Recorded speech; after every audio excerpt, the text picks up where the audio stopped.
Something interesting I've been contemplating is often people come to me from the United States for guidance or help, and they have had a Kundalini or spiritual awakening, but they were committed to a psych ward or a mental institution. So this can happen very easily in the States. And a lot of people who have awakenings, they get committed by the people around them, and they don't know, they're like, don't know what's happening to them. They don't have the correct guidance. So they go into a psych ward, they get heavily medicated, and then they become very afraid of that life force mystical energy again, right?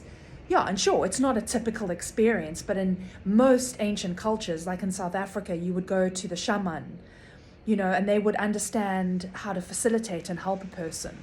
I know how to facilitate and help a person with those experiences. I would never recommend medicating them and putting them in a psych ward, right, for having a Kundalini opening. I mean, like, what the heck?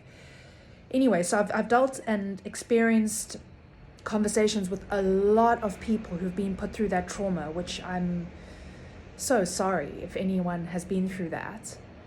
But the hilarious thing, the strange, twisted tragedy of it all, is that there's people walking around life openly supporting war and murder, like openly supporting escalation on either side of the line. Doesn't even matter what side. It's just like people are openly supporting war and sending arms and killing and killing and killing, and nobody's committing them to a psych ward.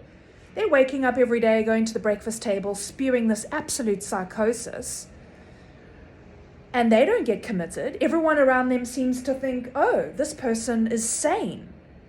Let me commit the person who's had a spiritual awakening to a psych ward. But the person sitting at the table, blatantly speaking hate, racism, genocide, somebody who's completely lost touch with their humanity, completely lost touch with being human, an absolute animal, an actual beast with no spiritual embodiment whatsoever, somebody who's completely gone, somebody who needs to be committed, is sitting at the table or openly stating that war should continue, bomb them to shit, keep going, looking at you, Jordan Peterson, you psycho.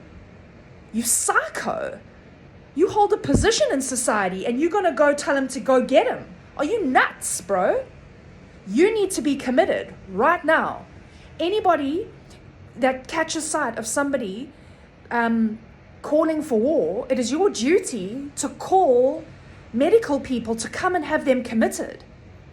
Like, those are psychopaths walking around, guys. Like, they're gone.